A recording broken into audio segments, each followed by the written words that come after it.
උතුම් වූ ධර්මදේශනය ප්‍රඥා නාලිකාව තුළින් විකාශය කිරීමට ප්‍රචාරය කිරීමට ධර්ම දානය සිදු කිරීම සඳහා අභාව ප්‍රාප්ත දෙමාපියන්ට පින් අනුමෝදන් කිරීම පිණිස දූපුතුන් විසින් මෙම උතුම් වූ ධර්මදේශනය සඳහා සැදැහැති දායකත්වය දරා තිබෙනවා. උතුම් වූ ධර්ම දානයන්ගෙන් ජනිත වන්නා වූ මහා පුණ්‍ය ශක්තියෙන් හොරේ තුඩුවේ විසූ ප්‍රධානාචාර්ය MAS ප්‍රනාන්දු පියාණන්ට සහ රූපසිංහ ඉස්කෝලේ හාමිනේ මෑණියන්ටද කටුබැද්දේ විසූ MIM ප්‍රනාන්දු පියාණන්ටද ජොස්ලින් ප්‍රනාන්දු මෑණියන්ටද නුදුරු භවයකදීම නිවන් අවබෝධ වේවා. තවද පරලෝ සැපත් සහෝදර සහෝදරියන්ට සහ ඥාති මිත්‍රාදීන්ටද මේ පින් අනුමෝදන් වේවා. සුජීවත්ව සිටින පවුලේ සියලු සමාජිකයන්ට නිදුක් නිරෝගී චිරජීවනය සැලසේවා. ධර්මදේශනයට සවන් දෙන සැමට ධර්මාවබෝධය ලැබේවා. ගෞරවනීය දේශකයාණන් වහන්සේට නිදුක් නිරෝගී සුවපත් භාවය ලැබේවා. මේ භවයේදීම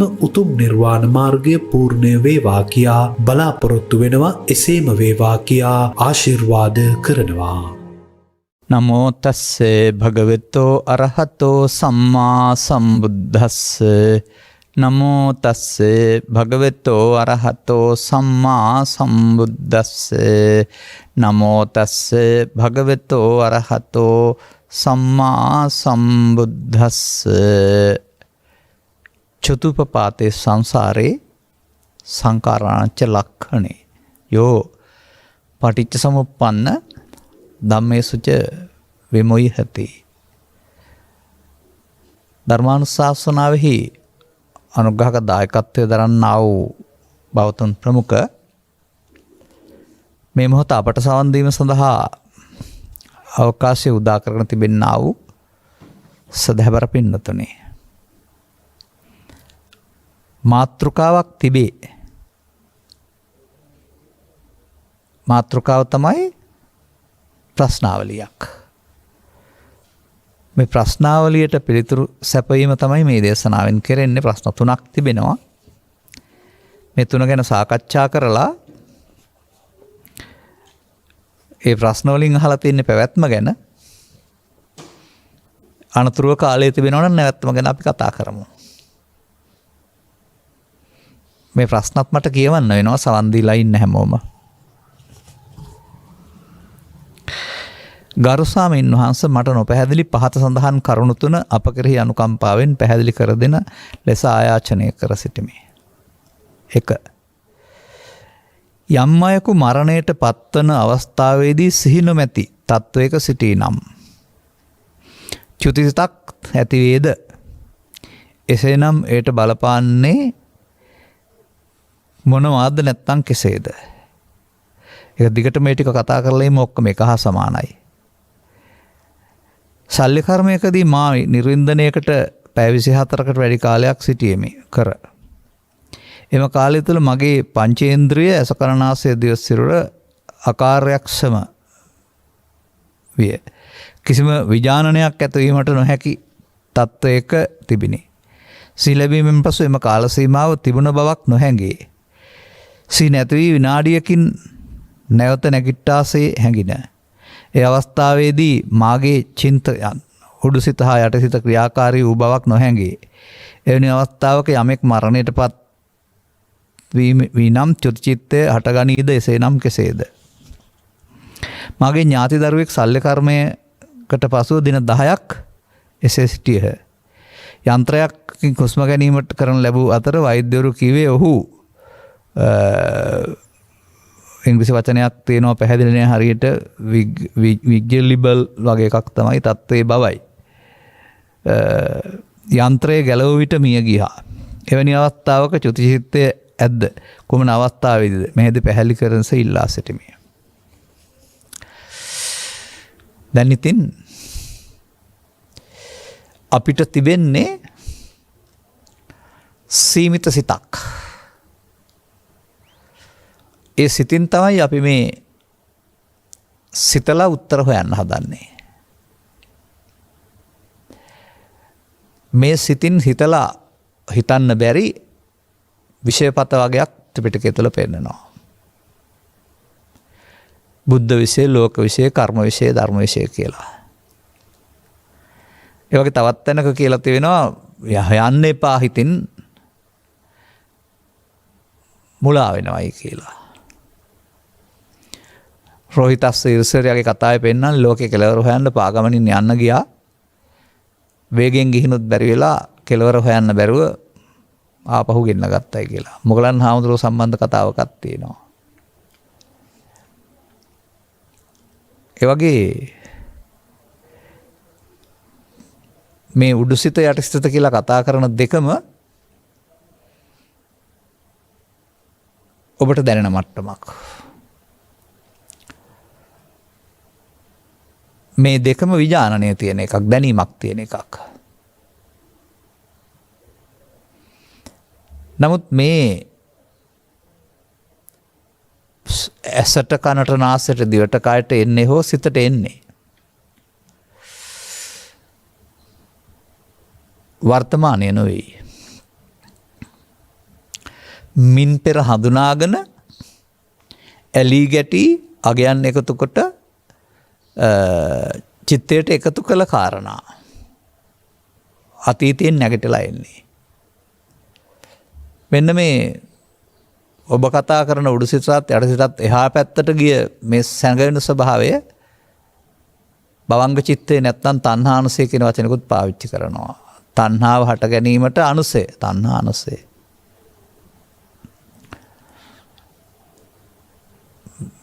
අදාළ ඇසට කනට කරුණක් ගැටීමේදී හෝ මනෝද්වාරයට කරුණක් ගැටීමේදී මේක සක්‍රිය වෙන ආකාරය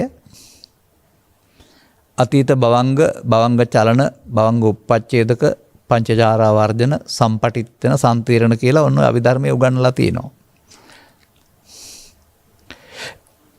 ඒක සිදුවෙන හැටි තවත් විදිහකින් පෙන්වලා තිබෙන්නේ. නැතත් සිදුවෙන්නේ ඒක තමයි. එතකොට අපි පුද්ගලයෙක් වශයෙන් බලන්නේ. අපිට කායික පුද්ගලයෙක් වශයෙන් පෙනෙන්නේ. නමුත් මේ සිතින් සිතට උපදී මැරෙන එකක්. මොහොතක් පාම මේ සිතවල අතරක් තියෙනවා. අර සෛල අන්වීක්ෂයෙන් බලපුවම සෛල දෙකක් අතර බීති දෙකක් අතරක් තියෙනවා වගේ. නැතුව පේන්නේ නැහැ. ඒක ලුණු සිවියක් තමයි පේන්නේ. නමුත් බැලුවම එක සෛලයකට අදාළ බිත්තියක් සහ තව සෛලයකට අදාළ බිත්තියක් අතරකුත් තියෙනවා. අනේ වගේ මේ අපේ පස්දොර අපි පාවිච්චි කරනවා අනතුරු නින්දට යනවා. නින්දේදීත් ඔබට යටිසිත වශයෙන් සිතට එන දේවල් පේනවා. නින්දේදී තේනවා පේන්නේ නැති එකකුත්. දන්නේ නැති එකකුත්. අන්න එහෙම බාහිරට සම්බන්ධ නැති පැවැත්මක් තිබෙනවා. හදිසියේ සිහිමුර්ජා වෙලා වැටුනහම දැන් බාහිර ලෝකෙ මොකුත් නැහැ. නමුත් මැරිලත් නැහැ. තවත් උත්තේජනයකින් ආපහු කාර් එකක් ස්ටාර්ට් නැතුව තිබිලා ආපහු යම් කිසි උපක්‍රමයක් තමයි ස්ටාර්ට් වීමේ හැකියාව තියෙනකොට බැටරිය ස්ටාර්ට් වෙනවා වගේ. මේ ඔබේ සිතට හට ගැනීමට එකතු කරගත්ත හේතු කියන්නේ ද්‍රව්‍ය නෙමෙයි. ප්‍රධාන කරුණක් විතරයි. බාහිර කරුණු මත සක්‍රිය වෙනවා. බාහිර කරුණු වලට ප්‍රත්‍ය කියනවා. එතකොට මෙන්න මේ විදිහට මිනිසාසෝකේ ජීවිත කාලයකට එකතු කරගත්තා වූ අතීතයක් තිබෙනවා. තිබෙන තැනක් නැහැ. පරිගණකයට දත් එකතු කරලා පාස්වර්ඩ් එකක් දැම්මා වගේ. දැන් තව කිසි කෙනෙකුට හොයන්න බෑ. ඒ වගේම අදාළ දත්ත ගබඩා වුණ අමතර කොටස අරගෙන ගලක තැලුවට හම්බ වෙන්නෙත් නැතිලා. ශාස්ත්‍රීය විදිහටම ආපහු ඉල්ලපුවම අදාළ ටික දෙනවා. ඒ කුමක් නිසාද? යකඩ කෑල්ල තුල ඒක කොහොමද පදිංචි වුනේ? විද්‍යුතට එකතු වීම කියලා කියනවා. නැති දෙයක් ගන්න බෑ. දුන්නොත් ගන්න පුළුවන්. අන්න ඒ වගේ භවංග චිත්තේ නැත්නම් මේ අතීත භවංග කලාතක චිත්ත අභ්‍යන්තර කියලා කතා කරන්නා වූ යටිසිත ඇත්තසිත ඒකයි. ගත්ත ගබඩාවක් ඔබිෂන් එකතු කරපුවා. එතකොට එයින් මෙහා පැත්තට නැගිටීමක් තමයි පංචද්වාරය සහ මනෝද්වාරය කියන්නේ. අපි ක්‍රියාත්මක කරන එක. ඒ වගේම මේක පංචද්වාරය සහ මනෝද්වාරය කියන්නේ අපි දෙආකාරයකින් දැක්කට දෙකකුත් නෑ ඒකාකාරී යෝග. මනෝද්වාරය නැත්නම් කල්පනාව නැත්නම් සිහිනේදී සිතට එන දේ පස්දොර වැහී තිබෙන නිසා පේනවා රූපත් සමග. ඒකට බාහිර දේවල් ඕන නෑ. පංචද්වාරයේදීත් පේන්නේ හිතට එන දේ. බාහිර දේවල් උදව් විතරයි. බාහිර දේ පේනවා කියලා අපි කිව්වට තමන් සැක කරන හරි කියලා හිතන වැරදි කියලා හිතන තමන් අගය කරන අගය නොකරන ආකාරයෙන් තමයි තමන් දකින්නේ. එනිසා තථාගතයන් වහන්සේ හෝ ශ්‍රාවකෙක් වදාරනවා පස්දොරට හිත පිහිටනවා හිත අරමුණු රසය විඳිනවා කියලා. ඇස විඳිනවත් නෙවෙයි. නමුත් ඒ සිතට ආවුස නැහැ. හටගෙන නැතෙන්න වෙනවා. එහෙනම් එතනින් ඉවර වෙන්න ඕන. ආයෙක හටගන්නේ කොහොමද?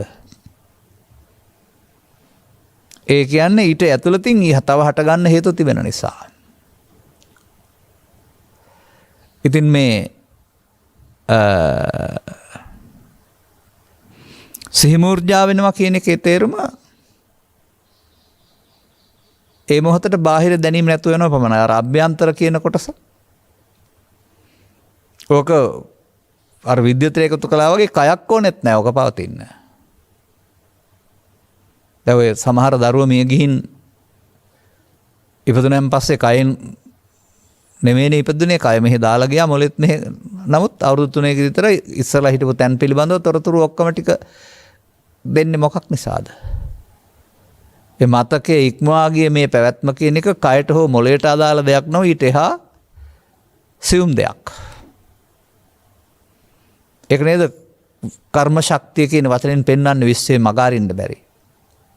අපි කියමුකෝ ලෞකික ධානය වලලා බඹල යනවායි කියලා. ධානසුවේ ඉවර වුණාම එහෙනම් ආයේ උපදින්න විදිහක් නැහැ.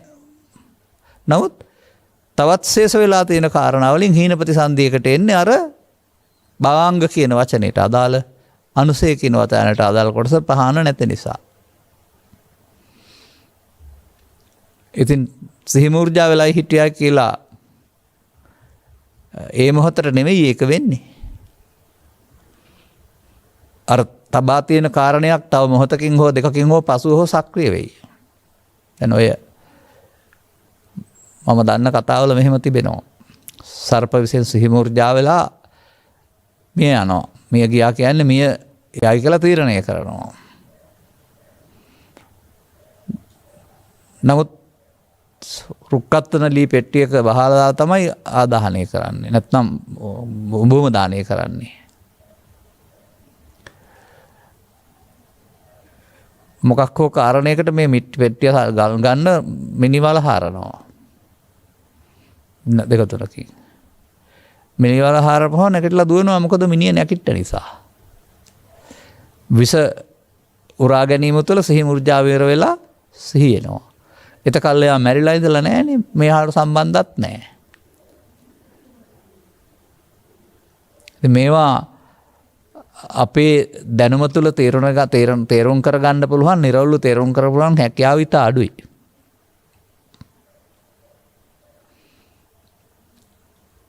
ඒ නිසා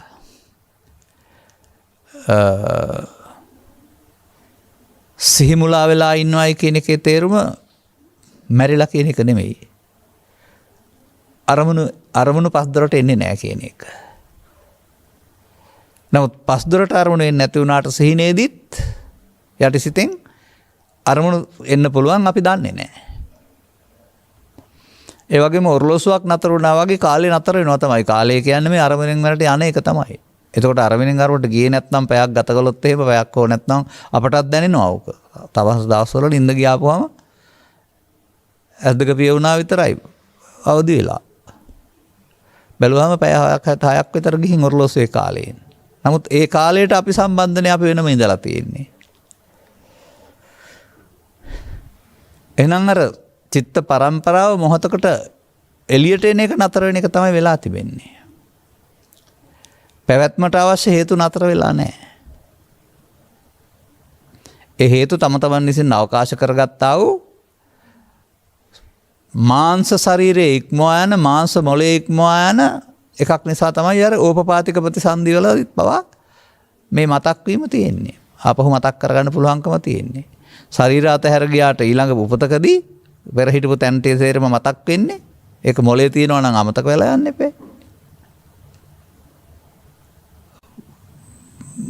වෛද්‍ය විද්‍යාව තුළ මොලේ තියෙනවා කියලා කතා කළාට මොලේ හේතු වෙන්න පුළුවන්. නමුත් අර දරුවා මොලේ අරන් ගියේ නෑනේ එහාට. නමුත් දැන් කියනවා. හිටපු තැන හරියටම. එතකොට එහෙමනම් ඒකට තියෙන්නේ අර විද්‍යුත්තට එකතු වීම වගේ හේතු එකතු වීමක්. ඒක මොහොතකට අක්‍රිය වෙන්න පුළුවන්. අක්‍රිය වෙනවා කියන එකේ තේරුම නෑ කියන එක නෙමෙයි. ඉතින් ඒ නිසා දිනක් තිබිලා හෝ දෙකක් තිබිලා හෝ ආපහු අර දැන් සාමාන්‍යයෙන් මෙහෙමත් මට ඔක කියන්න පුළුවන්. ඔය සිත් හුරු කරගත්තාම යම් අයට අරමුණක් එක අරමුණක් තුළ සිත ඉන්න පුළුවන්. පැයක් දවසක් විතර ඉන්න පුළුවන්. බලලෝකේ මොකුත්ම නැහැ එතකොට යාට. නමුත් අනිත් අරමුණු වෙන්න තියෙන හේතු නතර වෙලා නැහැ යට වෙලා විතරයි මේක අතහැරපුවම අරවා එන්නේ අර අභ්‍යන්තරේ බාහිරේ ගැටෙනකොට උපදින්නට හේතු තිබෙන නිසා. මේ භවාංගය කියලා කතා කරන වචනට අයිති සිත කෙනෙකුට එතෙන්ට යොමු වෙන්න පුළුවන් නම් ඒක උදව් කරගෙන කරන්නා වූ තව පැත්තක් තමයි ඔය 이르දි ප්‍රාත්‍යාරය කියලා කියන්නේ. නමුත් ඊටත් එහා පැත්තට භවාංගයේ හිස් කරන එක තමයි ගමන සතර ගමන නවත්තනවා කියලා කියන්නේ. ඒකෙන් නැවත උපදින්න හේතු නැත්නම් උපදින්නේ නැති වෙන්නේ.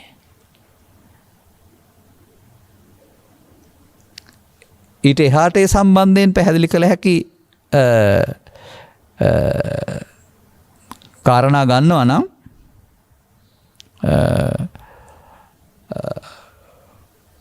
ටිකක් වෙලා ඉඳලා හරි දවසක් වෙලා ඉඳලා හරි ආපහු ප්‍රතිසන්දිය සිදු වෙන්නේ උඩු සිතින් නෙමෙයි ඔය යටි සිතින්මයි නැත්නම් භාවංග චිත්තෙන්මයි. ඒ නිසා අපට නොදැනුණාට මතකෙ නොදැනුණාට අදාළ නිමිත්තක් මුල් කොටනේ සිද්ධිය සිදු වෙන්න පුළුවන්.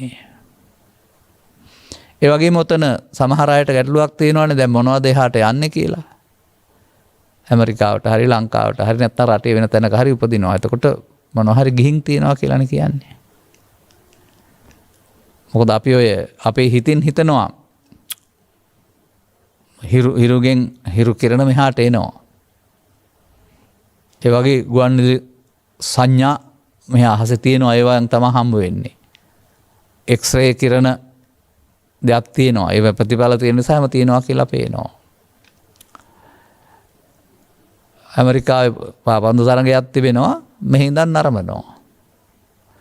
තත්පරයක්වත් ගත වෙන්නේ නැහැ. ඇමරිකාවෙන් මෙහාට එන්න පැය 36ක් යනවා ගුවන් යානකින් ආවොත්. එතකොට අර මෙහි පේන නිසා මොනවා හරි මෙහාට එනවා කියන්නනේ අපි වරුදු වෙන්නේ. ඔබේ දුරකථන වලත් එහෙමයි දැන් ඔය. මෙහි ඉඳලා ඕස්ට්‍රේලියාවට කතා කරනවා ඔබ. ඉතින් ඇහෙන්නේ අපෝරුවට. මොකද්ද මේකට ගලපන්න පුළුවන්?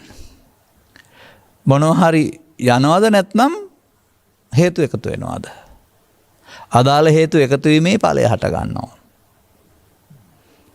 රූපවාහිනී විකාශ කරන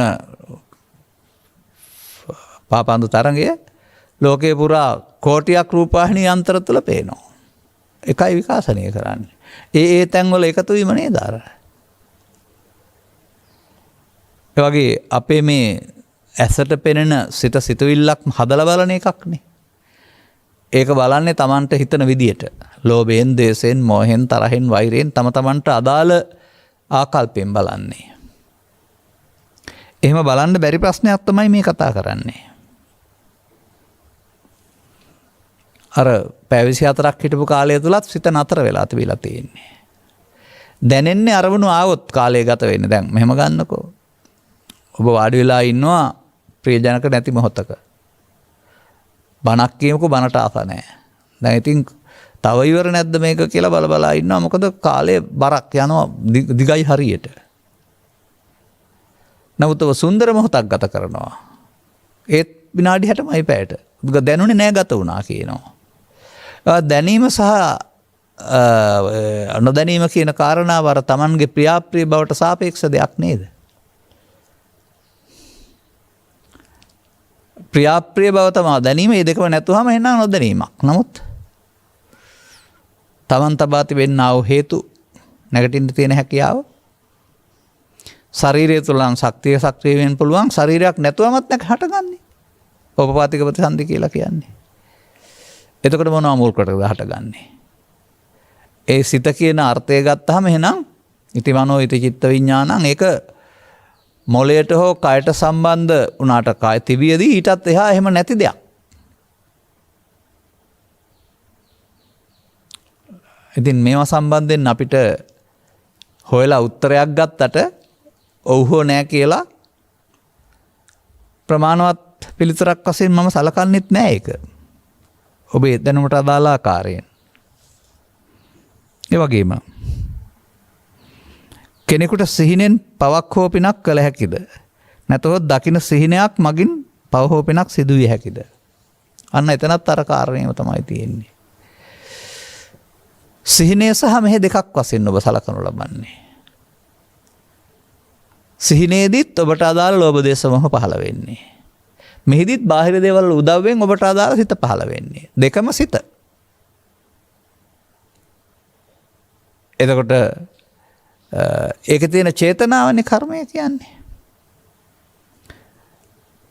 දැන් අපි කියමුකෝ යම්කිසි කෙනෙක් සම්බන්ධයෙන් අමනාපයෙන් මෙහි ප්‍රශ්නයක් හදාගෙන අපි කල්පනා කර කර ඉන්නවා. දැන් පුද්ගලයා නෑ, නමුත් සිතින් අපි හිතනවා පුද්ගලයාට රිදවන හැටි. දැන් පුද්ගලයා නොවනට සිතින් අර පව් මෝරනවා නේද? එතකොට සිහිනෙන් වුණත් ඒකේ ඒ විදිහට වේදෙන් දෝෂයෙන් කටයුතු කළොත් ඒකේ ලෝභය දේශේ මොහේ නැති මම තියෙනවා. එහෙනම්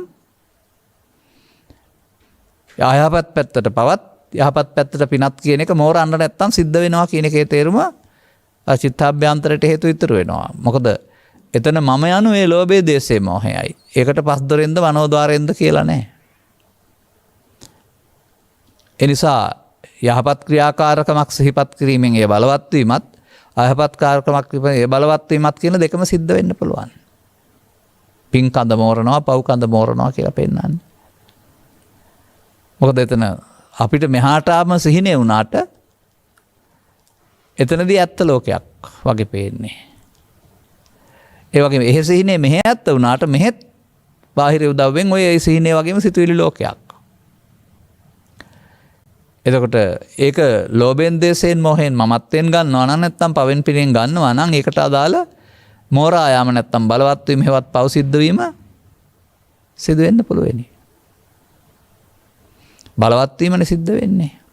එතකොට ඒකට හීනෙන් සබවින් කියලා නෑ. මඤ්ඤමානෝකෝ බික්කු බද්දෝ මාරස්. ඔබ මමත්වෙන් දගන්නේ ලෝභයෙන් දේශයෙන් මොහෙන්. එහෙනම් ඔබට අර සිද්ධ වීම කියන්නේ මද්දෝ මාරස්ස කියන්නේ අනාගත ඵලයක් උපදින චිත්තාභ්‍යන්තරයට හේතු බැස ගන්න එක. මෙන්න මෙහෙම ඔබ කතා කරන උඩුසිත සහ යටිසිත ඉක්මවා චිත්තාභ්‍යන්තරයට බැස ගැනීම කියන කාරණාවක් බුදු සමය අරමුණක් තුළ විග්‍රහ කරනවා. අරමුණක් තුළ පස්සපච්චා වේදනා වේදනාපච්චා තණ්හා තණ්හාපච්චා උපාදාන උපාදානපච්චා භව කියන්නේ ඒ සිත ඇතුළට බැස ගැනීම තමයි.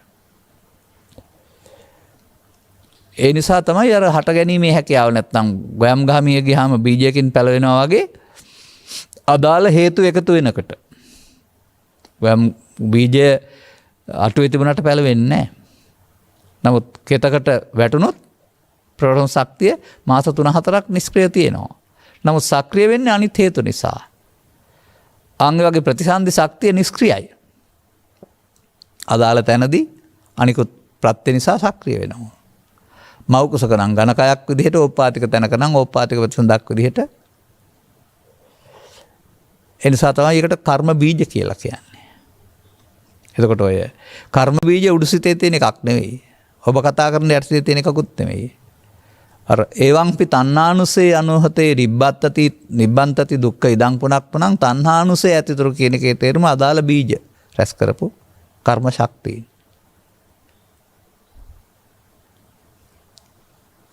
එමනම් අපටයි මේක මෙහෙ සැබවින් එහෙ සිහිනෙන් කියලා හිතෙන්නේ. එහෙම බෙදීමක් තිබෙනවා ඒකේ බැලු බැලමට ඇත්තක් තිබෙනවා. නමුත් සිහිනෙන් බාහිර උදව්වක් නැතුව සිතුවිලි පහළ වීම ලෝභ දේශ මොහ. බාහිර ලෝකෙදී බාහිර දේවල් උදව්වෙන් සිතුවිලි පහළ වීම. දවල් දැක්කොත් සර්පයාට බයයි සර්පයාගේ සැබෑ දැක්ම සුළු සිතුවිලි පහළ වීම නිසා.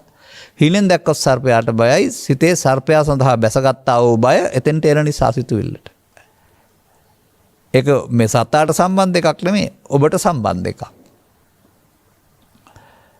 දැන් මම කරපොත්තෙක් හරි හුණෙක් හරි කුණෙක් හරි දැක් කුණෙල්ලෙක් හරි දැක්ක කියලා බය වෙන්නේ නැහැ. නමුත් මාරයට වඩා කොටියෙකුට වඩා මේ සත්තුන්ට බය ආයේ නැද්ද මේ රටේ? ඒ සතා දේ බය ඇති කලේ Tamanගේ හිතේ ගැඹුරට බැසගත් එක දෙන්නේ. ගැඹුරට බැසගත් එක තියෙන දෙයක් නැති වුණාට තියෙන නිසානේ දෙන්නේ. බුදුන් වහන්සේ වදාරන්නේ ඔබට ලෝභයක් ඇති වෙනවා නම් ඊර්ෂ්‍යාවක් ඇති වෙනවා නම් ඒක තියෙන නිසායි උපදින්නේ. ඒකට හේතු තියෙන නිසායි. අර එක මේ සෙන් ගුරුවරයෙක් ගාවට ගිය ගෝලයෙක් මම මොකුත් නැහැ කිව්වයි කියනවානේ. ශුන්‍යතාවය ගැන කතා කරනවා. ගුරුවරයාට තේරුම් ගත්තා මේ පුද්ගලයා මේ පාඩමින් යමක් කියන්නේ කියලා. ඔහුට ඒක අභ්‍යාසයෙන් පෙන්වන්න ඕන වුණා. කිසිවක් නැහැ. ඒ බාහිර ශූන්‍යතාවයක් කතා කරන්නේ ඒගොල්ලෝ. උන්වහන්සේ කලේ තමන්ගේ අත තිබිච්ච කෝප්පෙන් දමල ගහපු එක. ගුරුවරයාගෙන් එවදු සංග්‍රහයක් බලාපොරොත්තුනේ නැහැ. ශිෂ්‍යයාට කේන්ති ආවා. කිසිවක් නැත්නම් ওই තරහ කොහෙද වෙලා දාවේ කියලා ඇහුවා කියනවානේ. අර තියනවා කියන එකේ තේරුම හේතු වශයෙන්. ඵල වශයෙන් හටගන්න හේතු වශයෙන් තියනවා කියන කාරණාව.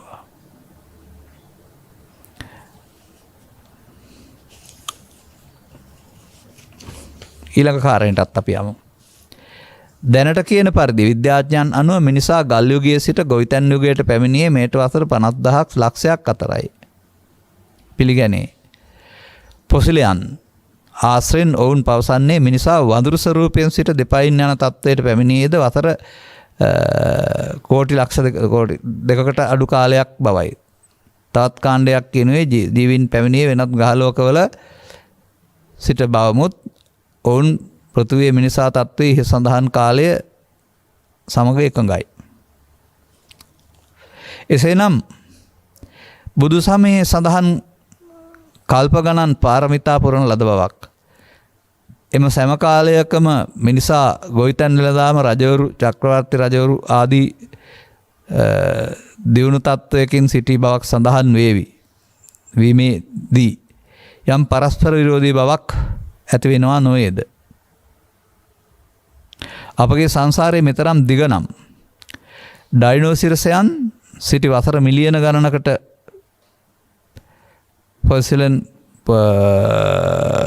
පොසිලයන් අනුව පෙර මිනිසා පෘථිවියේ නොසිටියේ යයි අප සිතීම සිදු නොවේද? කුමක් සත්‍යද?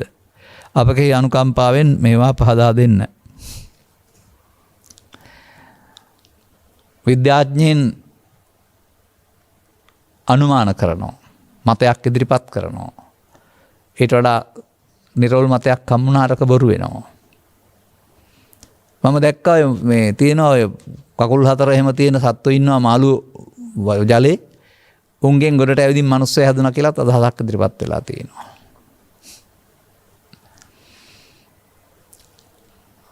කොහොම වුණත් අපි දැන් වර්තමානයේට ඇවිත් ඉන්නවා.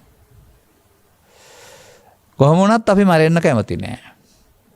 කොහොම වුණත් අපි මේ ලෝකේ දේවල් විඳින්න කැමතියි. කොහොම වුණත් අපි මේවට ඇලිලා කැමැත්තෙන් යනකොට තව ලෝකෙට ආපහු එන්න කැමැත්තකුත් තියෙනවා.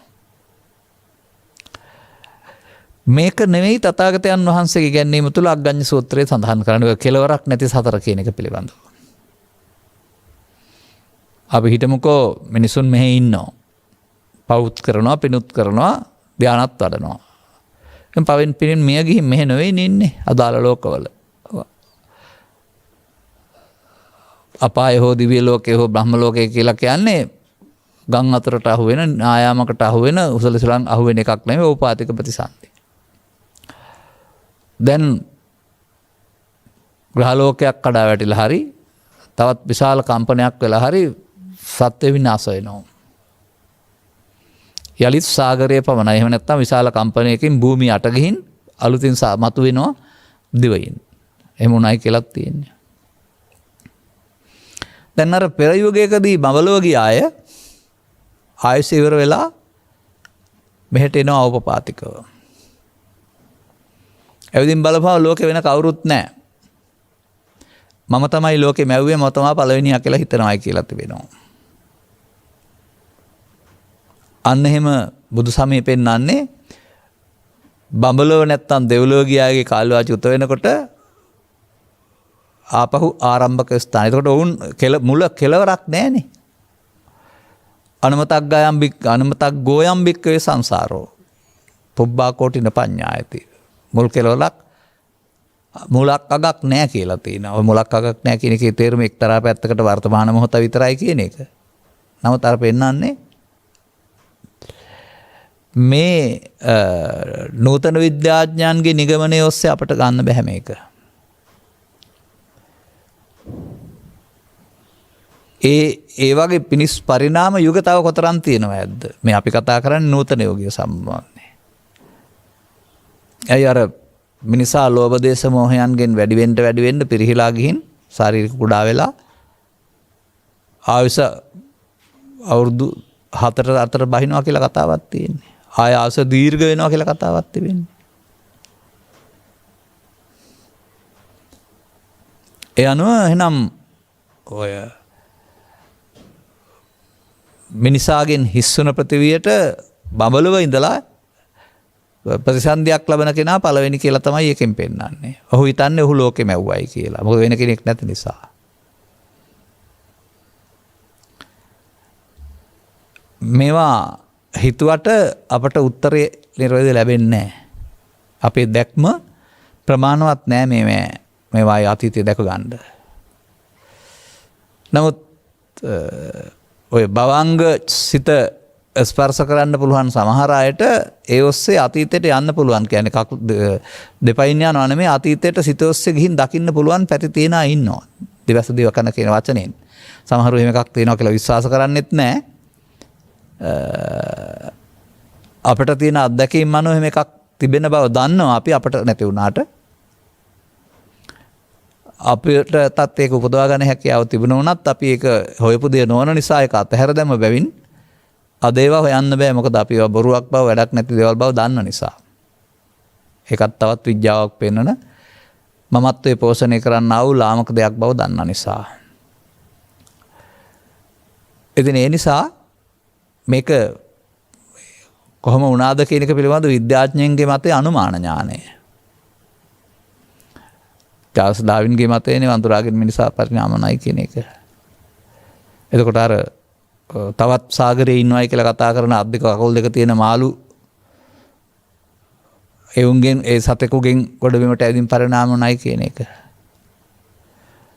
කොහොමනත් අපට සතා සම්බන්ධයෙන් මාළුවා හෝ වඳුරා හෝ වෙන සතෙක් සම්බන්ධයෙන් ජීවත් වෙලා මැරිලා යනවා කරනම ඊට එහාට දෙයක් කතා කරන්න කල්පනා කරන්න ශක්තියක් නැහැ. පරිණාමයේදී මිනිසාගේ මොළයේ දියුණුවීමේ ප්‍රතිඵලයක් වශයෙන් ඔහුට මේ අතීතයෙන් අරන් වර්තමානයේ විඳ අනාගතයට තබලා මේ සතර හදන පැවැත්ම පිළිබඳව තේරුම් කරලා දෙන්න පුළුවන්.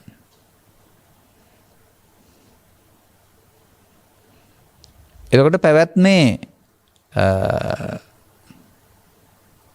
ඇතිවීමකුත් නැහැ, ඉවරයකුත් නැහැ. පැවැත්මට බුදු සමය ඉගැන්වීමට අනුව එහෙම තිරසන් සතා නැත්තම් වඳුරා මිනිසා විව නෙවෙයි පෙන්වන්නේ. කර්ම ශක්තියට අනුව මිනිසා මිනිස්කමෙන් පහත් වැඩ කළොත් ගවයා සුනක යථාස්වය නැත්නම් උපපාතික ප්‍රේතයා භූතයා. එතකොට ඒ තමන් මිනිස්කමෙන් පහත් වීම තුළ පහත් තැනකට ගියා. මිනිසා මිනිස්කමේ සමාන වැඩ කළොත් මිනිසාට මිනිසුන් අතර උත්පත්තියක්. මිනිසා මිනිස්කමට ඉහළ වැඩ දේවල් කළොත් මිනිසාට දෙවියන් අතර උත්පත්තියක්. මිනිසා ලෞකික ධ්‍යාන උපදවා ගත්තොත් බඹලව උත්පත්තියක්. ඒක මිනිසානේ මේ ඉහළට පහළට යන්නේ. මිනිසා කියන්නේ ශරීරය නෙමෙයි, මිනිසාගේ චේතනාව ඉහළ පහළ යාම අනුවගත් කල. ඒකට අර මතය සැසඳෙන්නේ නැහැ නේද? අර මිනිසා දක්වා එක තැනක ඉඳලා එතන නවත්තලා තමයි අපි මේක පටන් ගන්න ඕනේ. බිත්තරේ ඇතුනේ කොහොමද හොයන්නේ නැතුව බිත්තරෙන් ඊට පස්සේ පැටි ඇති උනායි කියලා. ඒ වගේ අපිට මේක නවත්තන්න බෑ අහවල් තැන කියලා. අග්බුල් නෑ කියන්නේ ඒකයි. ඒ හේතුඵල. ඉතින් අපට සිදු වෙන්නේ මොකක්ද? මේකට බැඳීලා ජීවත් වෙන නිසා ජීවිතය අතහැරෙනකොට බැඳීමට අදාළව අර චිත්තාභ්‍යන්තරයේ තියෙන අවුනකම් ටික. ඒ නිසා ඕනකම් වලට අනුව භවය හදන්න හැදෙනවා ස්වභාවයෙන්ම. ඒ නිසා මේ ලෝකේ සම්පත් උරුම කරගත්තා වූ කාමයන් විඳිනාය කිසිවෙක් ජීවිතේ එතනින් ඉවර වෙනවට කැමති නැහැ. මිනිසුන් අතර හරි දෙවියන් අතර හරි කොහේ හරි තව ආත්මේ තියෙනවට කැමති මොකක් නිසාද? අර බැඳීම නිසා. නමුත් අපි මේවා මනින්නේ සත්වෙක් ඉන්නවා කියන හැඟීම තුළ. අපිට සත්‍යය කය. ඒ නිසා මේ පිළිබඳව ඊට එහා පැත්තට කතා කරන කාරණයක් තියෙනවා. අතීතේ උනේ කොහොමද අනාගතේ වෙන්නේ කොහොමද කියලා කතා කරාට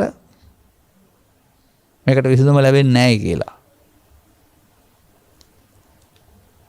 තථාගතයන් වහන්සේ වදාරන්නේ මිනිසා සදහා අර පැවැත්ම පිළිබඳව දසවස්තුක සම්මාදිට්ඨියේදී කාම දුගතිය සුගතිය පැත්තට පැවැත්මක් පෙන්වුවාට ඒක බුදුදහම නෙමෙයි, ඒක සාස්වතවාදය. ඒක තියෙනවා කියන හැඟීම තුළ පැවැත්ම සිදු වෙන ආකාරය. ඒක පැවැත්මට එකතු වෙන්න බිය වෙන්න උදව්වක් කරනහම තථාගතයන් වහන්සේ වදාරන්නේ පැවැත්ම නෙවෙයි. පැවැත්ම ආගමක් නෙමෙයි, මිනිසාගේ බැඳීම තුළ සිදු වෙන දෙයක්. ඉහළට පහළට. තථාගතයන් වහන්සේ අර සත්ව කොට්ටාස කාටවත් බැරි ආකාරයට තේරුම් ගන්න බැරි ආකාරයට මේකේ මීට එහා ගිය උත්තරීතර විමුක්තියක් මගින් පැවැත්මට තිත තබන්න පුළුවන් බව පැහැදිලි කරලා තිබෙනවා.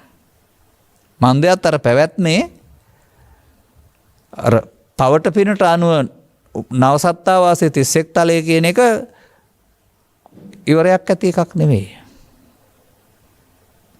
මෙහෙ නැති වුණාට අපි කියනකො පෘථිවිය ශූන්‍ය වුණයි කියලා.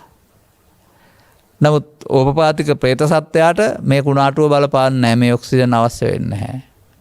ඕපපාතික නිරේ සත්‍යයටත් ඒක බලපාන්නේ නැහැ. දෙවියන්ටත් ඒ කුණාටුව බලපාන්නේ නැහැ. බ්‍රහ්මයින්ට බලපාන්නෙත් නැහැ. දැන් ඔබ කල්පනා කළේ එහෙම සත්ත්ව කොට්ටාසයක් ඉන්නවා කියලා මිනිස්සු විතරක් ඉන්නවා කියලානේ. එතකොට කොහොමද මේ මිනිස හැදුනේ කියලානේ. මිනිස් ක්‍රියාකාරකම් නොමිනිස් වෙනකොට මිනිසා පහත් තත්ත්වයටපත් වෙනවා. මිනිස් ක්‍රියාකාරකම් මිනිස් වෙනකොට මිනිසා උසස් තත්ත්වයටපත් වෙනවා. මිනිසා විසින් කරන ක්‍රියාකාරකම් තුළ තමයි අපායයි දිව්‍ය ලෝකේ බ්‍රහ්ම ලෝකේ බුදුදහමට අනුව හදන්නේ. තියෙනවා නෙමෙයි හදාගෙන යනවා.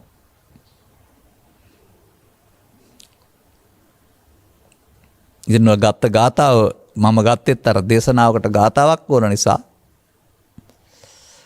සසරේ චුතයුත්පත්ති සිදු වෙන ආකාරය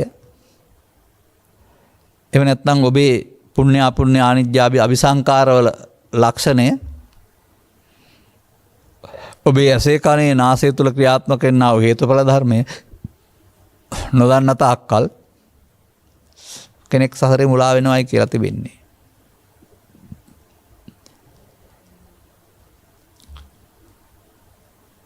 ඒ නිසා අපට සවිඥානික බව තුළ පෘථග්ජනික බව තුළ දැකලා කෙලවර කරන්න පුළුවන් ප්‍රශ්න නෙවෙයි මේවා පිළිතුරු. එනා උන්වහන්සේගේ ඉගැන්වීම වෙන එකක් තියෙනවා. මහණනි මම එදත් අදත් ඉදිරියටත් දුකත් හේතුවත් නැති උතනත් මාර්ගයක් දේශනා කරා. අන්න ඒ ඔබ තුලින් හරිද බලන්න. මොකද අර පැවැත්මට පිළියම් සහ විසුම් නැති බැවින්. ඒ පැවැත්මේ චක්‍රයට අහු වුණොත් නිමාවක් නැති බැවින්. වෘත්තයක ගමනක් යන්න ගියාපුවම කුඹියෙක් වෘත්තයක නිමාවක් නැහැ. ඒ වගේ සංසාර චක්‍රයේ වෘත්තේනේ කියා පෙන්නන්නේ. අපාය 4ක් මිනිස් ලොවක්, කාම දිවි ලෝක 6ක්, බඹලෝ 16ක්, අරූපී බඹතල 4ක්. මේ වෘත්තය. සංසාර චක්‍රය. මිනිසුන් නැති වුණයි කියලා අර තැන්වල ඕපපාතික ප්‍රතිසන්දිලාභීන් සහ උන්ට අදාළ කරුණු අනුව හේතු එකතු වීම නවත්තන්නට අපට බෑ. ඒ හේතුඵල පහළ වෙන තැන්වල පහළ වෙන එක නවත්තන්නත් බෑ. ඒ අනුව අර විද්‍යාඥයින්ගේ ඇසින් බලන්න නැතුව බුදුන් වහන්සේ වදාළ කර්ම ශක්තිය ඇසින් බලන්න. ඔවුන්ගේ නිගමන තව ටිකක් කල් යනකොට වෙනස් වෙයි. හැමදාමත් එහෙමනේ. ඔව්. මේ වාස්තු කියලා කතා කළාට ඊට පස්සේ හදලා පෙන්වනවා ඉලෙක්ට්‍රෝන, ප්‍රෝටෝන, නියුට්‍රෝන කියලා පුංචි පුංචි ශක්ති විශේෂයන් කියලා. නැත්නම් මූලද්‍රව්‍ය 118කින් හැදෙන්නේ කියලා. තව ටිකක් එහාට ගත්තාම මූලද්‍රව්‍ය ශක්ති විශේෂයක් කියලා අන්තිමට එනර්ජි ශක්තියක් පමණයි විශ්වෙ මොකුත් නැහැ කියලා. එහෙනම් ශක්තියෙන් මැවෙන ඒවා තමයි අපිට පේන ද්‍රව්‍ය. ආපහු ශක්තියටම යන. ද්‍රව්‍ය දිරා යනවා, ශක්තිය දිරා යන්නේ නැහැ කවදාවත්. ඇහින් බැලුවොත් එහෙම එතකොට ශක්තිය අරුණාම ද්‍රව්‍ය ලෝකයක් නැහැ. නමුත් ඕක බුදුදහම නෙමෙයි. ওই ලෝකේ නෙමෙයි බුදුදහම. ওই ලෝකෙ මොකුත් නැහැ කියලා දැකලා හරියන්නේ නැහැ. මිනිසුන්ට තියෙනවා ඇසේ කනේ නාසයේ දිවේ කය ලෝකයක්. ඒ ලෝකේ මිනිස්සුන්ට තම තමන්ට ආවේනික ආකාරයෙන් ලෝභය, ද්වේෂය, මෝහය, ඊර්ෂ්‍යාව, ක්‍රෝධය ජාති ටිකක් තියෙනවා. ඒවා තියෙනවා. අරවා නැහැ කියවට මේවා තියෙනවා. මේවා සේ වුණොත් මේ ලෝකයේ ලෝභයෙන්, ද්වේෂයෙන්, මෝහයෙන් ශූන්‍ය වෙනකොට සනසුමක් ඉතුරු වෙනවා. මේ ලෝකයේ ලෝභ, ද්වේෂයෙන්, මෝහයෙන් යුක්ත වෙනකොට සනසුම වැසී යනවා. මේ ලෝකය කියන්නේ මෙතන ලෝකයේ කියන අර්ථයෙන් නෙවෙයි.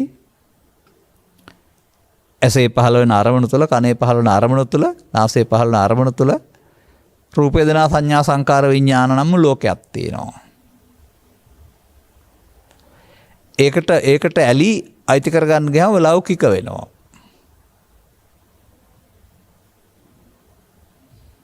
ඒ ලෞකිකය තුළ තමයි අපට අර පව පින ධානය කියන කාරණා විග්‍රහ කරන්න පුළුවන්කමක් තියෙන්නේ.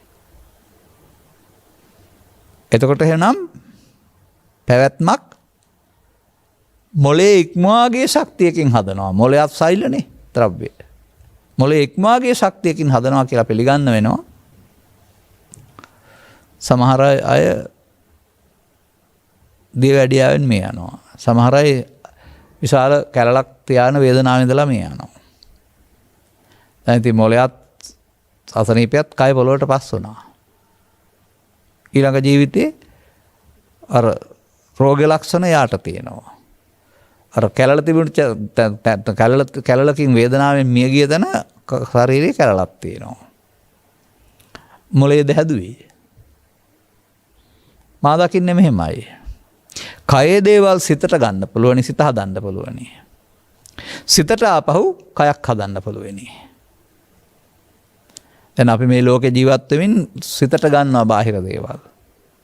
දැන් බාහිර දේවල් නැතුවට නිින්ද ගියන් පස්සේ අපට අදාළ ලෝකයක් සිතේ තියෙනවා සියල්ල. මේවා ඕන නෑ ආයේ. සැප දුක් දෙකක් තිබෙනවා. එනිසා බාහිර ලෝකේ මොන අවුව වැස්ස පින්න තිබුණ නැතත් අර හදාගත්ත ලෝකේ අදාළ සැප දුක් දෙක නැද්ද උහුට කය අතෑරෙනකොට වැටුනොත් එතෙන්ට.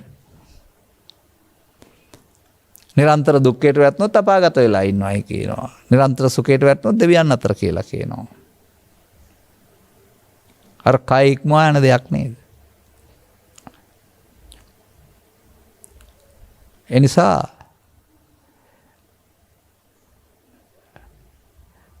කය විසින් සිත හැදීමත් ඒ තුළ කයක් නැතුව චිත්තාභ්‍යන්තරයේ ලෝකයක් හට ගැනීමත් ඒ චිත්තාභ්‍යන්තරයේ ලෝකයේ මෞකස තුළ එකතු වීම තුළින් ආයේ කය හැදීමකුත් සිහිනෙන් දකින ලෝකේ වගේ හීන දැකීමක් තුළ කයක් අර ගාරාජයක් තුළ වාහනයක් නිර්මාණය වෙනවා වගේ දැන් සිත විසින් කය හදනවා. හැබැයි සිත විසින් කය හදන්න පුළුවන් අණ්ඩ ජලාබුජ සංසේජිත ඝන කයක් සහිත සත්ත්ව කොට්ටාසයින්ට. ඕපපාතිකයට සිත තියනවා කය හදන්න බෑ. නමුත් සිතේ ලෝකේ නැද්ද? තියෙනවා. දැවිලි තැවිලිත් තියෙනවා, සැපත් තියෙනවා. අපාගත දුක සහ දෙවියන්ගේ සැප කියලා කතා කරන්නේ බඳු කාරණා. මෙන්න මෙහෙම අර විද්‍යාඥයන් පැහැදිලි කළ අර්ථයෙන් බුදු සමයේ අර්ථ විග්‍රහය ගලපලා හොයන්න යන්නේ නැතුව බුදුන් වහන්සේ වදාළ පැත්තෙන් ගන්න. එවිට වර්තමාන ස්කන්ධ පංචකය හැර අතීතය කියලා එකක් නැහැ. හෙව්වට වැඩක් නැහැ, යන්න බෑ ආපහු. වර්තමාන ස්කන්ධ පංචකය හැර අනාගතය කියලා එකක් නැහැ. යන්න බෑ. නමුත් අපි තැබුවොත් අනාගතයක් උදා වෙනවා. අතීතය යනු කාලාතීතයක් නෙමෙයි, ඔබේ මතකයක් නෙමෙයි. ඔබ විසින් ජීවත් වෙන්න ගිහින් එකතු කරගත්ත වර්තමානයේ මොහොතට හැඟීම් වශයෙන් ගන්න ඔබ විසින් එකතු කරගත්තා වූ මුලා ටික.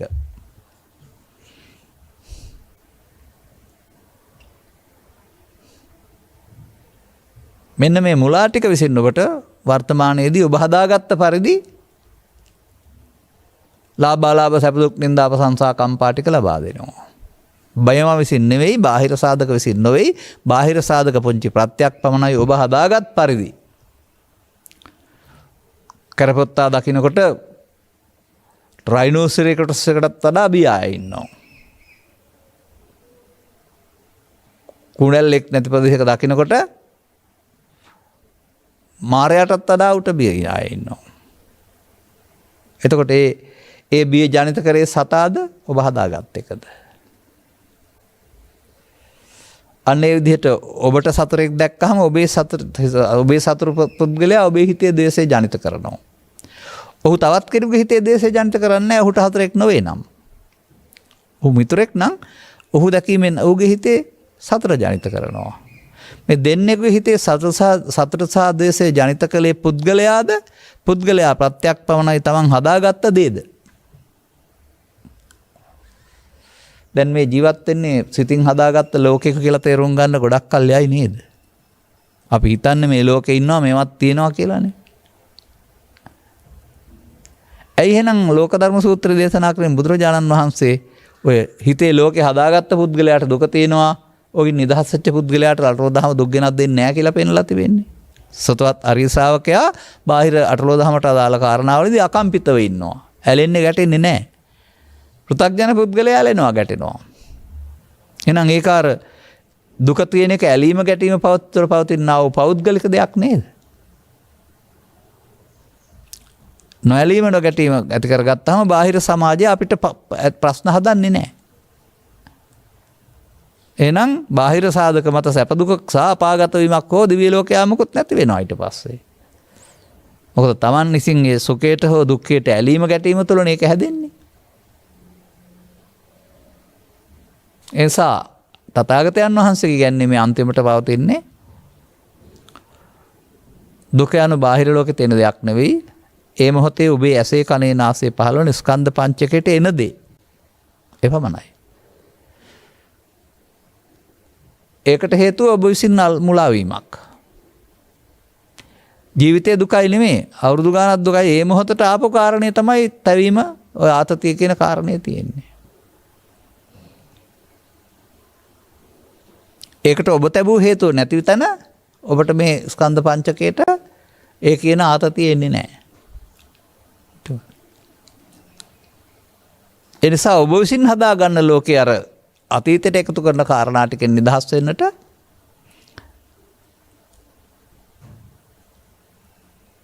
කටයුතු කරන්න කියන එක බුදුන් වහන්සේ කියන්නේ. තමන්ට ගැටීම තුළින් එන්න අතීතයක් තියෙන විට මතකේ නෙමෙයි, හැඟීම් වශයෙන් ලෝභ දේශම ආයුස්සන එක තියෙන විට හේතු වශයෙන් හට ගන්නවා. හේතුපටිච්ච සම්භූතං. ලෝභ දේශ මොහ හේතු නැත්නම් හේතු බංගා නිරුද්ධති. ලෝභක්ඛය, දේශක්ඛය, මොහක්ඛය. එතකොට පැවැත්ම වෙනුවට පැවැත්මේ පාප පුණ්‍ය භවගාමී තුල වෙනස් වීම වෙනුවට පැවැත්මක් නැති.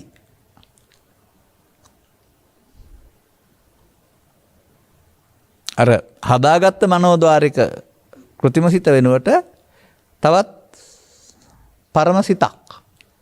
සිතින් සිත වෙනස් වෙන්නේ නැති, හේතුන්ගෙන් හට නොගත්ත ඵලයක් වශයෙන් දකින්න පුළුවන්. ඔය ගමනට හේතු වෙන ප්‍රශ්න විසඳගත්තා වූ ගමනක් නැති තැනකට සිත මෙහෙවන්න පුළුවන් වෙනවා. ඒ තථාගත උරුමේ අපාදිවි ලෝක ඔස්සේ යන භව ගමනේ නිමාව නැති බවට ලබා දෙන පිළියම. නමුත් ඒ අර ගවයාසුනකේ අතා ප්‍රේතය ආදී සත්වයන් සඳහා නිර්දේශිත නැහැ. ඔවුන්ට චින්තන ශක්තියක් නැති බැවින්. මන්දයත් ඔවුන්ට මේ උත්සාහයෙන් කළ යුත්තක් තිබෙනවා. Taman පිටපසෙන් ආව අතීතයෙන් නිදහස් වෙන්න උත්සාහ කරන්න වෙනවා. එතන අතීතය කියන වචනෙන් පෙන්වන්නේ ලෝකයේ අතීතය හෝ ඔබේ මතකය නෙමෙයි. ඔබ ජීවත් වෙන්න ගිහින් ගැටෙනකොට මතුවෙන්නට ඇතුළත තබා තිබෙන්නා වූ කොටස. එතකොට මේ ලෝභය, දේශය, මෝහ, ඊර්ෂ්‍යා, ක්‍රෝධය කියන්නේ වර්තමානයේ නෙමෙයි ඔබේ අතීතයයි. ඔබ එය බලවත් කරගත්ත දෙයක්. ඒට ඔබ පුරුදු කරලා තින්නේ ඒකට එකතු වෙලා වර්තමානයේ ප්‍රශ්න විසඳන්න. නැත්නම් ඔබ වර්තමානයේ කරගන්න මේ අතීතයට එකතු වෙන එක. ඒක තුළ තවදුරටත් ඒක බරපතල වෙමින් ප්‍රශ්න ඇදීගෙන යනවා. නිසා ඒකට එකතු නොවෙන්න කියලා බුදුන් වහන්සේ වදාරනවා සතිය පාවිච්චි කරලා. එතකොට අන්න එකතු නොවීම අතීතයේ හැරදැමීම නැත්නම් අතීතයේ මල එකක් වඩටපත් කිරීම. අතීතයෙන් අරගෙන වර්තමානයේ විඳ අනාගතයට දැවීම කියනවා වූ සතර හැදීම වර්තමාන මොහොතේ කරන වැඩේ. අතීතයෙන් අරගෙන අරගත්ත පරිදි වින්දොත් අනාගතයට තබනවා. අතීතයේ ගත්ත නැත්නම් විදීමකුත් නැහැ. එහෙනම් අනාගතයට තැබීමකුත් නැහැ. අර පැවැත්මේ සාධකයේ මේ නැවැත්මේ සාධකයේ. නැවැත්මේ සාධකයේ භාවිතා කළ හැකි පුද්ගලයන්ට බුදුන් වහන්සේ ආර්ය කියලා කතා කරනවා නැත්නම් පටිසෝතගාමී කියලා කතා කරනවා. අන්න Tamanට මේ කරුණ පිළිබඳ අවබෝධයක් ලබා ගත්තාම මේ ලෝකේ පවතින ප්‍රශ්න සහ අපේ සිතට මතුවෙන මට්ටමින් ප්‍රශ්න විසඳන්න යන්නේ නැතුව අර කාරණේ ඇත්තද කියලා බලන්න ඕන. එසා බුදු සමය උගන්වන කාරණා සහ විද්‍යාඥයන්ගේ කාරණා ගලපන්න යන්න එපා. ඔවුන් භෞතික මොළයෙන් ඇති කරගන්න උපකල්පන. ඔවුන් එතකොට කූඹියාගේ නැත්තම් වඳුරන්ගේ ඉඳන් පරිණාම වෙන මිනිසෙක් ගැන කතා කරනවා. බුදු සමයේ චේතනාවන්ට අනුව මිනිසාට ඝනකායක් රහිත දෙවියෙක් සහ බ්‍රහ්මෙක් වෙන්නත් පාපයට අනුව මිනිසාට කය අතහැරෙනකොට ප්‍රේතෙක්, භූතෙක්, තිරිසන් සතෙක් වෙන්නත් පුළුවන්. එතකොට මොකද්ද? අරකයි මේකයි ගැලපෙනවද? අර සමහර ආගමික ග්‍රන්ථවල පෙන්වන මේ කයෙන් මේ සතාම මිනිස්යාම වෙනවා කියලා නෙමෙයි ඔය පෙන්වන්නේ. කයෙන් යන්නේ නැහැ. නමුත් කය තුල එකතු කරන්නේ තිරිසන් සතාට අදාළ හේතු නම්. සොයන්නාට සම්භවයේ කියන චේතනාව තුළ ජීවිතයෙන් අවසානයේට පරිණාමීය ලක්ෂණ විසින් ඒක හදලා දෙනවා. අරක වැදගත් නෑ නේද එතකොට? ආරම්භය හොයන්න බෑ, මුල් තැන නවත්තලා හොයන්න බෑනේ. ඒ නිසා ඒ විද්‍යාව වශයෙන් මේක දිහා බලන්න නැතුව බලන්න. එතකොට මේක හේතුඵල. එතකොට ඕපපාතික සත්ත්ව කොට්ටාසයක්, ඒ වගේම තිරිසන්ගත සත්ත්ව කොට්ටාසයක්, සත්ත්ව කොට්ටාස සියල්ලත් කර්ම ශක්ති ඉන්ද්‍රිය ප්‍රතිරෝධ වශයෙන් විපාක විඳිනවානේ පෙන්වන්නේ. එතකොට කිසි විටකත් මේ ඔබ ඉදිරිපත් කළ පරිණාමීය කතාව බුදු සමය සමග ගලපන්න පුළුවන් කමක් නැතුව යනවා. ඒ පිළිබඳ තර්ක කළත් කරුණු හෙව්වත් ආපහු උපතක් ලියන්න දැනුමක් කරුණාම අපේ ප්‍රශ්නට උත්තර නැහැ. නැති උතන සහ මාර්ගයට උත්තර නැහැ. ඔබට තේරුම් ගන්න පුළුවන් නම් ඔබ මතක් කරගන්නා සියලු අතීත දැන් සිද්ධි නෙමෙයි සිතුවිලි පවණයි කියලා, මල දේවල් කියලා. ලෝභය, දේශය, මෝහය, ඊර්ෂ්‍යාව කියන්නේ මල දෙයක්. නමුත් මේක පණ ගන්නන්නේ වර්තමාන මොහොතේ ඔබ කියලා. ඒ නිසායි අනාගත පැවැත්ම හැදෙන්නේ කියලා. ඔබට මේකට ආයිබුවන් කියන්න පුළුවන් නම් එතකොට යත් අතීතම් පහීනන්තං කියන තැනට ඔබ එනවා. යමක් අතීතයේද ඒක නෑ, ප්‍රහීන වූ දෙයක්. ඒකට ඒක සිතුවිල්ලට අරන් දෙයක් කොටගෙන අනාගතය හදන්න එපායි කියන එක. මම දකින්නේ බුදුන් වහන්සේ වදාළ දහම්මග තුල සරලම ක්‍රමය එක තමයි. මිනිසාට තමන් පිටිපසේ ඉන්නා වූ තමන් හදාගත්ත මේ අතීතයෙන් මිදෙන්න ඒකට එකතු නොවීම තුළින් අක්කෝදේන ජිනේ කෝදං, ක්‍රෝධ නොකිරීමෙන් ක්‍රෝධය ජය ගන්නවා. අවීරේනිස සම්මන්ති නොකිරීමෙන් සංසිඳනවා කියන්නේ මේ අපි මේ වෛර කරන්න හොඳ නැහැ කියලා ළමයින්ට උගන්වලා එහෙම බාහිරින් කරන වැඩක් නෙවෙයි. ඒ තමන් මේ මොහොතේ හිතට එන එක වර්තමානයක් නෙවෙයි, අතීතයක්. ඒක මල එකක්. අපි තමන් හදාගත්ත මුලාවක්. ඒක ගණන් ගන්න නැත්නම් ඒක උපේක්ෂාගත වෙනවා නම් එයාගේ බලය හීන වී යනවා. එතකොට අර කර්මය තුළ මිනිසා දෙවියා බ්‍රහ්මයා වෙන එක වෙනුවට කර්මක්ෂය කිරීම තුළ ලෝකෝත්තරයක් හමු වෙනවා. එතෙන්ට සත්ව කියන වචන වළංගු නැහැ. සත්ව තමයි අර පිනට පනවට අනුව වෙනස් වෙන්නේ. ඒ කරුණ හොයලා ඉවර කරගන්න බැරි නිසා මේ කරුණ හොයාගත්තම කම්මක්ඛය දුක්ඛක්ඛය ලෝවක්ඛය දේසක්ඛය මොහක්ඛය නිබ්බාන මේ ෂය ප්‍රතිපදාව තමයි සතියෙන් අපි කරන්න ඕන කාරණේ කියන එක තේරුම් ගන්න. එතකොට ඔබ හොයන්නා වූ ඒ අරමුණු වල විඳින්නා වූ සැප දුක් වෙනකොට අරමුණු වල මුලා නොවීමෙන් ලබන්නා වූ සොයක් හම්බ වෙනවා වර්තමානයේ. උදම් වීමක් නැති බැවින් ඒකට අවේදිත කියලා කියනවා. ඒ කියන්නේ විඳීමේදී විඳීම මම වශයෙන් බාර ගන්නවා එකයි වේදිත කියලා කියන්නේ. කයක් නැති බැවින් නෙමෙයි. විඳීම මමකට ඔන්න ගන්නා බැවින් අවේදිත කියලා කියනවා. අනේ මේ පැත්ත පිළිබඳ ගවේෂණයක් කරන්නට ඔබේ අවධානය යොමු කරන්න. අර භෞතික ප්‍රශ්නයි අධ්‍යාත්මික ප්‍රශ්නයි දෙක එකට කලවම් කරගෙන අධ්‍යාත්මික ගැටලුවට භෞතික ලෝකයේ දැනීමෙන් උත්තර හොයන්න ගියාපුවම රෝහිතස්සට වුණදී මොගලන් හාමුදුරන් වුණදී තමයි වෙන්නේ. ඒක කතාවෙන් පෙන්නන්නේ ඔවුන්ගේ ඥාණයෙන් ගියාට අතරමං වෙනවා වරුණාම උත්තර හම්බ වෙන්නේ නැහැ කියන එක. මං හිතනවා ප්‍රමාණවත් පරිදි පිළිතුරු ලැබුණයි කියලා. ඔබ වහන්සේ මේ කරනු ලබන සමාජ සත්කාරය ඔබ වහන්සේට ඔහොම පින් ඔබ වහන්සේට මේ භවයේදී නිර්වාණ අවබෝධය දැනටමත් එසේ නොවේ නම් ලැබේවායි අප සැම ඉතසින් ප්‍රාර්ථනා කරමු. මෙම උතුම් ධර්මදේශනයේ අවරාප්‍රාප්ත දෙමව්පියන්ට පින් අනුමෝදන් කිරීම පිණිස දූපුතුන් විසින් සදැහැති දායකත්වය දරා ඇත. තව ටිකක් ඔබ ඉස්සරහට එන්න වෙනවා. ධර්මදානය උපන්දින සහ මව්පියන්ගේ උපන්දින වෙනුවෙන් සහ ඔබේ අනුස්මරණ දිනයන් වෙනුවෙන් ලෝකයාට යහපත යොදා කිරීමේ චේතනාවෙන් කරන්න.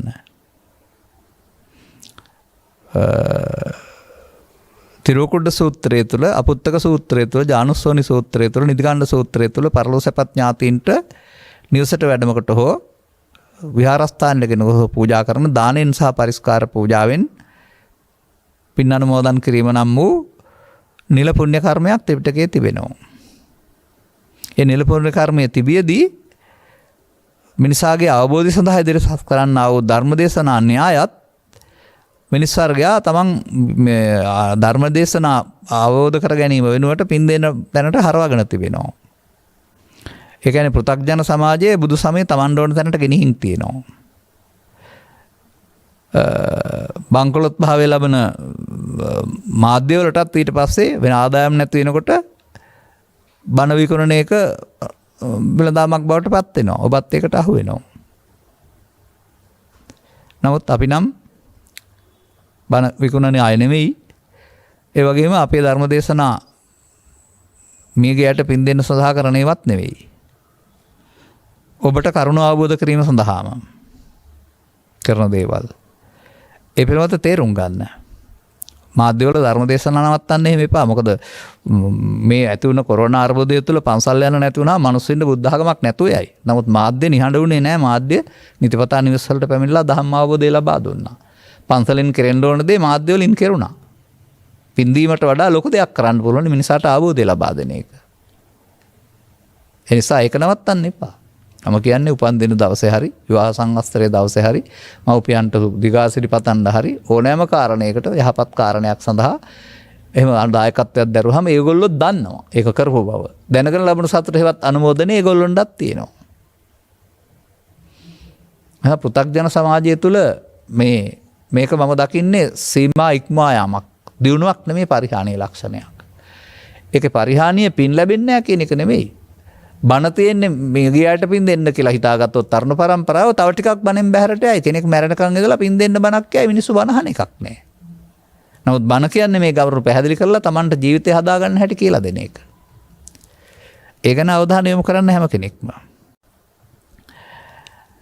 අරමුණු අතර හොරේතුඩුවේ විසූ ප්‍රධානාචාර්ය MAS ප්‍රනාන්දු පියාණන්ට සහ රූපසිංහ ඉස්කෝලේ හාමිනේ මෑණියන්ටද කටුකද්දේ විසූ MIM ප්‍රනාන්දු පියාණන්ට සහ ජොස්ලින් ප්‍රනාන්දු මෑණියන්ටද නුදුරු භවයකදීම නිවන් අවබෝධ වේවා. නුදුරු භවයකදී පරලෝකීය ගමනේදී පින්මත් තැනක ඇතනම් පින් පුරවා ගන්නටත් නුදුරු භවයකදී මිනිසුන් අතරට පැමිණ සදහම් අවබෝධ කොටගෙන දුකින් මිදෙන්නටත් එහෙමයි වෙන්න ඕන විදිය.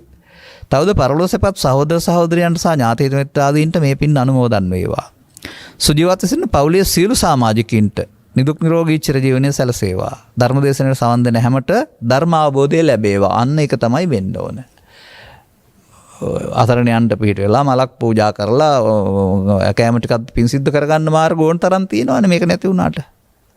මේක ඊට වඩා ලොකු දෙයක්. සබ්බදානං ධම්මජානං. ඒකෙන් ධර්මාවබෝධයමයි ලබන්න ඕන, දෙන්නත් ඕන ධර්ම දානයයි. ගෞරවනීය දේශකයන් වහන්සේලාත් නිදුක් නිරෝගී සුවපත් භාවය ලැබේවා. ඉහාත්ම භවයේදීම උතුම් නිර්වාණ මාර්ගයේ පූර්ණේ වේවා.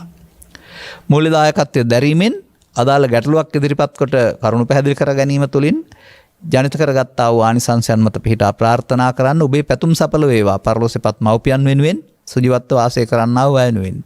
ඒ වගේම ඔබ හැමටත් මේ කරුණු තේරුම් ගැනීම තුළ ඉහාත්ම වශයෙන් නිදුක් නිරෝගී සුවසත් චිරජීවනයත් ත්‍රිලක්ෂණ වෙන දහම් කරුණක ගැඹුර අවබෝධ වීම තුළින් සකල දුක්ඛයන්ගේ නිමාව වන්නා උතුම් නිර්වාණසයෙන් මං පෙත්වර කරගන්නත් හේතු ආසනාව වේවායි කියලා සාදු කියලා ප්‍රාර්ථනා කරගන්න. සබ්බිහිතෝ විවජ්ජන්තු සබ්බ රෝගෝ විනස්සතු මාතේ බවත් අන්තරායෝ සුඛී දීඝායුකෝ බව හැම දිනාටම තෙරුවන් සරණයි. මෝහක්ඛයෝ නිබ්බානං